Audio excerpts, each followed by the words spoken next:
Maurice Botharikis here with Abel Collins. He is the program manager for the Rhode Island chapter of the Sierra Club, and we're sitting down in the studio to talk about what is expected to be the largest climate rally in U.S. history. It's happening on February 17th, and it will be in Washington, D.C. Welcome. Thank you for having me, Henry. Talk about the rally. So it's supposed to happen on February 17th, which is a Sunday. Right. That's President's Day weekend. And, the rally itself will last from about noon until 4 in the afternoon. We'll have speakers, a march around the White House. It's something of a replay of a big rally that happened in 2011 that Bill McKibben organized, was the main organizer for with 350.org.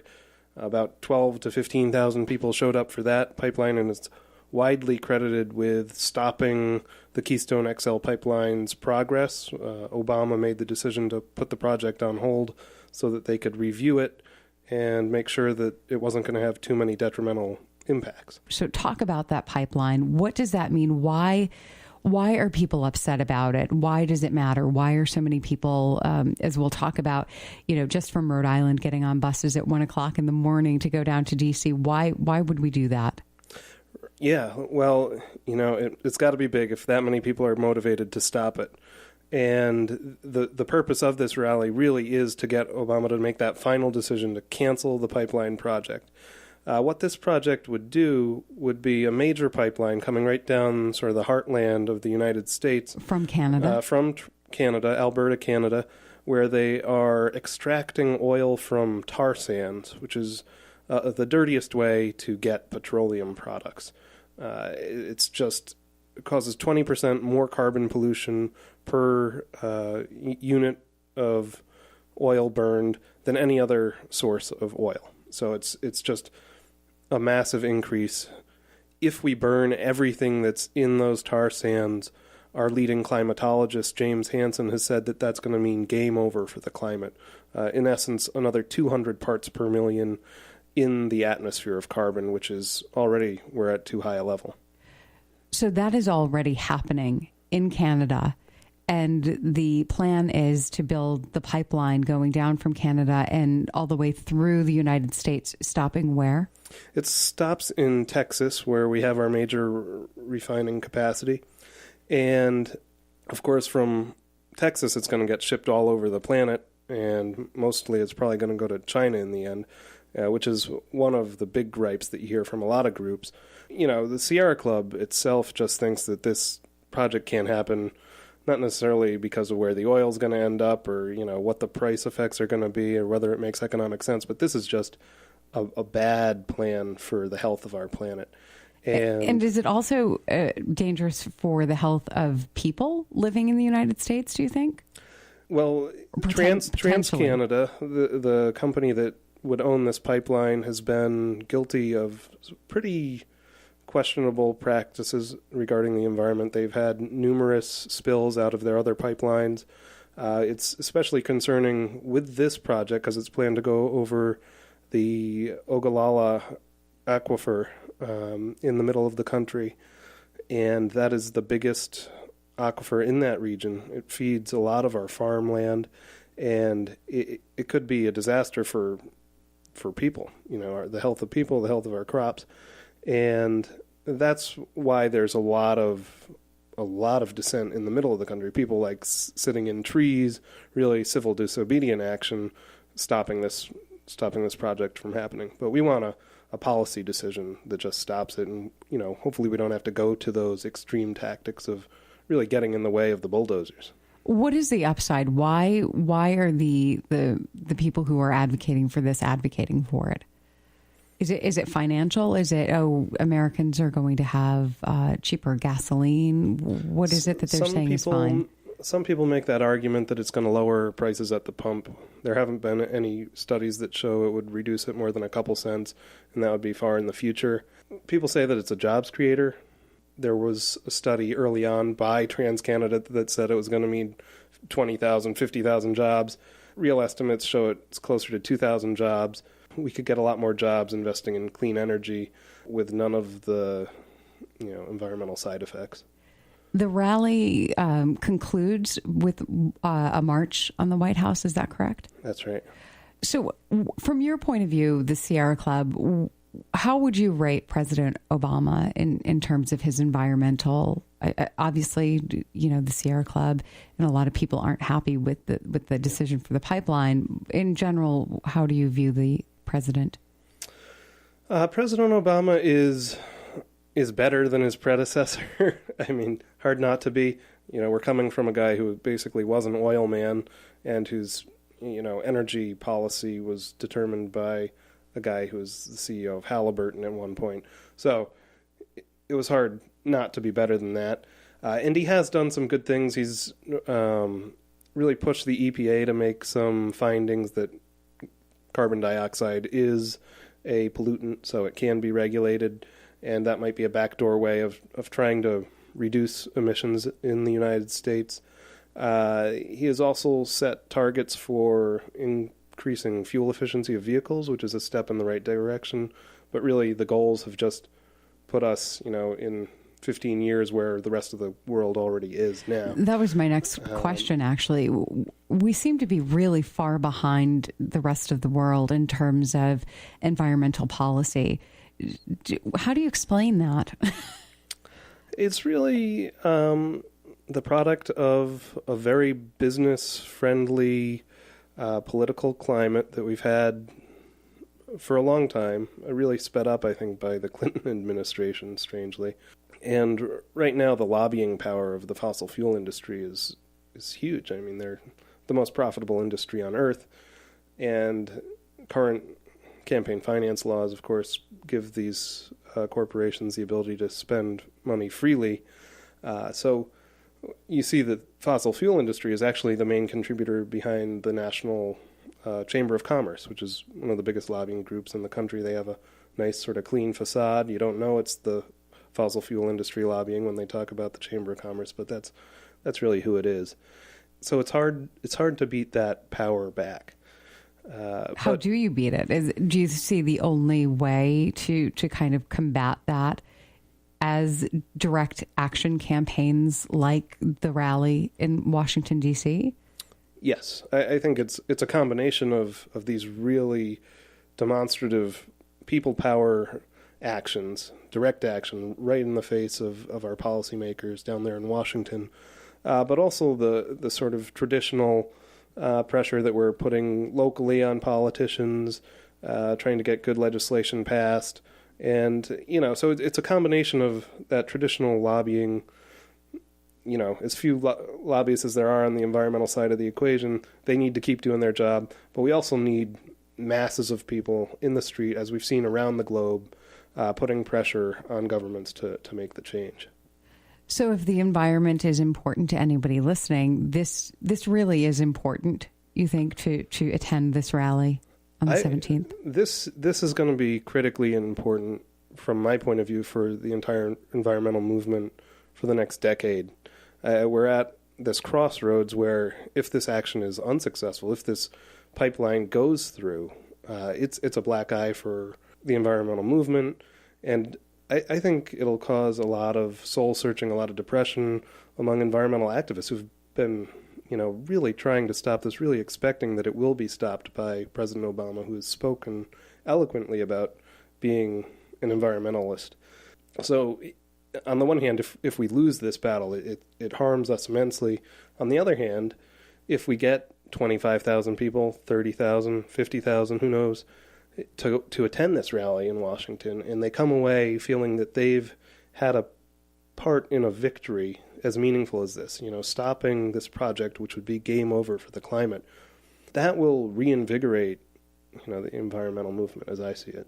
I've often thought that even if a politician's heart is in the right place and their head is in the right place and they want to do the right thing because of the way that politics is structured and money plays such a huge role, especially in the United States, that the politicians actually need people. A vote isn't enough. Getting somebody elected isn't enough.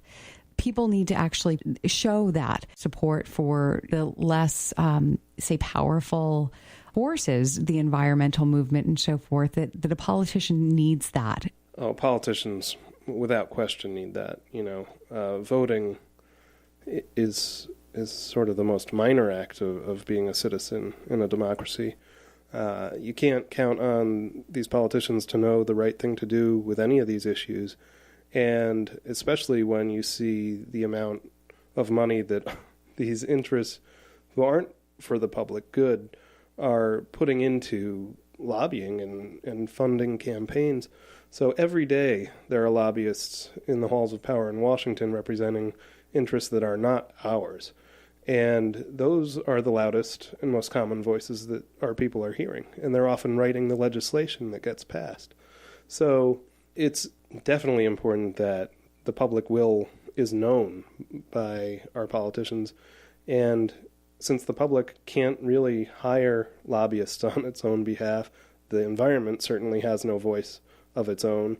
It's critical that concerned citizens take whatever action necessary to make their will known. I just think that's something that we don't hear enough about, that I think we have this idea that if I vote and my guy or my lady that I just voted into office, my beliefs or my values are in line with theirs, that when they get to Washington, D.C., they're going to do what they said they were going to do. But it's kind of naive to think that will happen, because that's not what happens. So I think that, even if you have voted for representatives who are for the environment, it's not enough. So a rally like this is a great way to kind of put more behind the person that you voted into office. Right. And in Rhode Island, we do have a very environmentally minded delegation. So Senator Whitehouse in particular might be the leading voice in the Senate on climate change. I can't think of anybody who's talking about it more than he is. Senator Reid is good environmentally. Representative Langevin, they all have great voting records. David Cicilline is also a great vocal champion for the environment. So, they're not going to do a lot more than they're already doing. But if they see a lot of their constituents going down there and a lot of other people's constituents going down there, they're going to be able to point to their colleagues in Congress and say, look, we aren't just saying this stuff because it plays good in the realm of political theater. We're doing it because these people know about this issue, they care about it, and, we're going to be able to win the next election cycle because we've got the power here. Well, it's interesting that you talk about Rhode Island having good representation in terms of the environment, because Brown University has filled 2 buses to go to the rally in Washington, D.C., and the Sierra Club has 2 buses also. You still have space on those buses? We do. We just chartered our second bus. We filled up our first bus yesterday. That is in under a week of having the tickets available. So I got to rush home after this and make sure those tickets for the second bus are available for people to buy. And they're only $20? $20. We've been very fortunate to have some help in fundraising.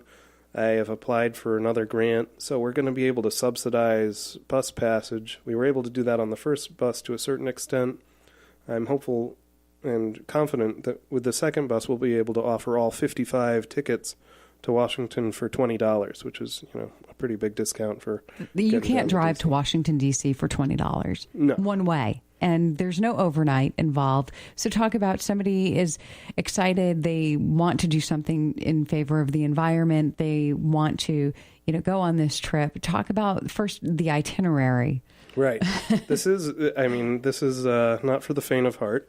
But it is, it also will be over quickly. This is like 24 hours to save the planet. So we're leaving Rhode Island at 1. Our first pickup spot is going to be in Providence. 1 in the morning. 1 in the morning on Sunday, the 17th. Then we'll have a second pickup point in South County, both at Stop and Shop parking lots. One on the Branch Avenue one, and one down on Route 138. Is that by the Home Depot and that area over there? Which one? Is it North Kingstown? Or? No. This is on right off 95. Oh, yeah. Like Hope Valley, the Hope Valley area. The Hope down Valley, yeah, it's like the Richmond or Hope Valley Stop and Shop. So people can go park for free. If they're in the northern part of the state, they'll go to the Providence location, right. And people in the southern half of the state go to the Hope Valley Stop and Shop. Right. So we'll pick up people there 1:30, and then it'll be a straight shot down to Washington, D.C. We'll get there 9:30 in the morning. People will have a few hours to wander around, look at the pretty buildings. And then 12 o'clock, the rally will happen. We'll have a lot of fun gathering together with tens of thousands of really great, committed people. I think really one of the best reasons to go down there is just to meet some of the people who are there. And then, the rally will end at 4. We'll get the bus packed up and ready to head back here at 5 o'clock, and we'll be back in Rhode Island probably on Monday, 1 a.m., 24 hours after we left. And I have to say, I'd taken my family to the rally to restore sanity and or fear that Stephen Colbert and Jon Stewart had done right. a few years back. And it really was fun just to be with like-minded people. It was really peaceful. Everyone was really considerate and kind, and it was just a really nice time and really kind of fun to see all of the different signs that people had made. So any plans to do that ahead of time? I will probably make my own sign. I encourage everybody to make their own sign. I don't know if I'll get some volunteers together to make signs for everybody who's coming. I also think with a rally like this, there will probably be some signs already laid aside by National Sierra Club, which is one of the main organizations of this event. So people will be there with signs, I have no doubt. Some people will probably be wearing costumes. I think one of the things they want to do with the march is to carry this thing that looks like a pipeline and wrap it all the way, the length of the marching people. So it'll be a great photo opportunity, if nothing else. And again, definitely make your own sign. We'll try to make some signs for you. Or just show up with no sign at all. Right. You can do all those things. I should tell everybody where they can buy tickets for this bus. And would now be a good time to do that? That sure would. All right. Because I'm sure people are on the edge of their seats right now. They right. can't wait to get on that bus. All right. If you're at your computer, what you want to do is go to forwardri.eventbrite.com/the $. Can they also go to the Sierra Club website and Facebook page? That's right. The Rhode Island chapter or just the Sierra Club in general? Yep. There are links off of both our website, risierraclub.org, or you can go to our Facebook page, which is facebook.com/RhodeySierran. And when we post this, we'll post those links also. Yeah. That's great. So Rhodey Sierran, we have an event on there, Forward on Climate, Rhode Island, and all the links you need are on there. And we are also part of a competition between chapters to see which state can be the most represented in Washington, D.C. Right now, Rhode Island is doing great. How are we ranking? In outright numbers, we're number 2 to Virginia, which of course has an advantage in both size and proximity to right Washington, next door, D.C. Yeah. The D.C. chapter is about half of what we're at, and they're, of course, right there. So I think... Are you expecting some people to show up who haven't registered? Because I would think that the Washington, D.C. chapter should be leading. I hope so. But that is great news for Rhode Island that we're representing so well. It is great. I think Rhode Island should be proud of the the awareness that we have here of the environment. I think it has a lot to do with being the ocean state. The ocean state, yeah. And seeing the effects of climate change for one, but also seeing what there is at risk. So the rally is happening on February 17th. It's the climate rally. It is expected to be the largest climate rally in U.S. history. How many people are expected? We have a goal of 25,000, so pretty much doubling what the previous biggest rally in the United States. And I think we're going to do that. I hope everybody listening out there will be there with me. I will certainly be making the crowd bigger myself. I know a lot of people out there are very interested in progressive causes. I am myself more than interested in just the environment. But I'll say this, underneath that progressive umbrella, none of our causes are going to matter if we don't have a nice planet to live on and to share a wonderful community upon. So I really hope to see you down there. This is critical for the environment, critical for our survival. And it's a great way to be involved in the process. We're always talking about, what power do we have? Well, this is it. This is how you make your voice heard. That's right. And it's just 24 hours of madness. All right. Washington, D.C. on the National Mall. Again, bus tickets are available right now. The price is $20. You can't beat that. You can't drive to Washington, D.C. one way for $20. And this is a round-trip ticket to Washington, D.C. to help support the environment. So we hope people give you a call, go online, check it out, and get some tickets. Abel, thank you so much. Thank you for having me.